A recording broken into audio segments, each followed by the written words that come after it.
So ayan na, cut delete done dito sa KTM Dakari. Ayan yung tunog. O rev nga dyan, rev.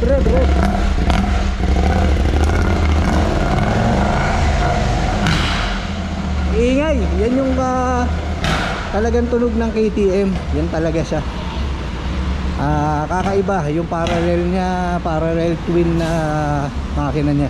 Iba tunog. Test ride, win tayo.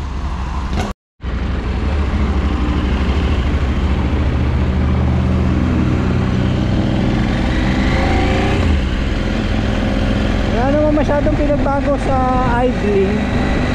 Pero siguro pag binakbak mo, maririnig mo yung tunog talaga.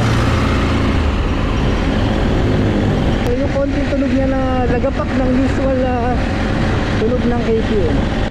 So may advantage naman ng cut delete. So yung design nito can increase gas flow, ma-improve yung performance. Syempre yung noise, medyo iingay siya kahit na hindi ka nagpalit ng canister. Saka syempre makakasave ka ng weight kasi medyo mabigat din yung catalytic converter. Yung catalytic converter nasa almost 3 kilos, more or less din pala yun. So may malaki ang weight saving mo doon. Nga pala, hindi naman daw nakakasira tanggalin yung catalytic converter as long as hindi mo tatanggalin yung auto sensor kasi napaka-importante niyan sa makina. Dito sa atin sa Pinas napaka sikat nitong cut delete kasi syempre reduce weight at kahit na naka-canister ka mag-iiba yung tunog ng motor mo. Syempre sabi ng karamihan, loud pipe saves lives. So gaya ng ginawa natin dito sa 790 Adventure, cut delete. So hindi na tayo magpapalit ng canister, medyo okay na yung tunog niya, malakas na at naririnig na rin kahit papano. Isa pa daw benefit ng cut delete, nai-eliminate niya yung restriction ng exhaust, nakaka-reduce din ng back pressure sa makina, and siyempre to allow more airflow kasi siyempre hindi na restricted yung sa gitna. And then, siyempre, konting power ang nadadagdag. Hindi naman masyado daw malaking gain, pero at least, more power. Ang isang negative impact nito, ng cut delete, siyempre yung sa environment natin. Kaya nga, nilagayan ng catalytic converter, lahat ng motor, sasakyan, is para sa kalikasan. Kaso, talagang, mga choice natin yan Number 1, cut delete. So, yan yung negative side niya. Isa pa, syempre, pagdating ng registration, pero ito naman pagka mga big bike is 3 years. Sabi, baka daw hindi pumasa or hindi daw pumapasa sa smoke emissions. Gawa nung, yun nga, yung impact niya, iba kasi yung nadudulot na back pressure ng cut delete, ng catalytic converter pag kinat delete natin. Pero, syempre, iba talaga pag naka-cut delete ka.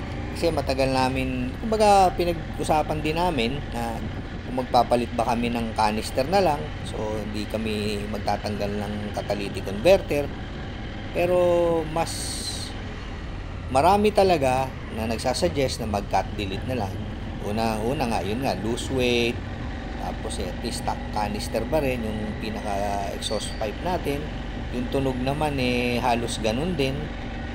Mas mura pati ng konti ang cut delete kaysa sa exhaust, pero marami naman din canister dyan na baga hindi naman original, pero mas prefer namin na cut delete na exhaust, okay naman ang tunog. So yung power naman, marami nagsasabi nga yung plus minus na horsepower. Anyway, adventure bike naman to. So kung magkakaroon man ng konting less power, siguro 3 to 5 horsepower. Kung gain naman, siguro mga around 3 to 5 horsepower din. So hindi natin masyadong mararamdaman. Ngayon, kaya naman lalakas sa gasolina, siyempre bumobomba ka na. At least pag umo-overtake ka, naririnig na yung exhaust mo. Unlike nung ni-ride na tahimik, wala talaga naririnig. So yan yung mga iilang positive and negative downside ng cut delete.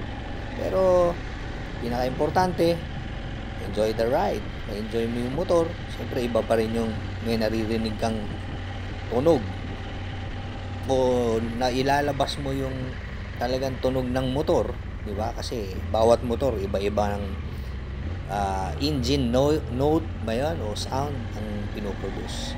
Anyway, ride safe. Kung nagustuhan niyo itong video, kahit isang thumbs up o isang subscribe, bahala na kayo. Thank you very much.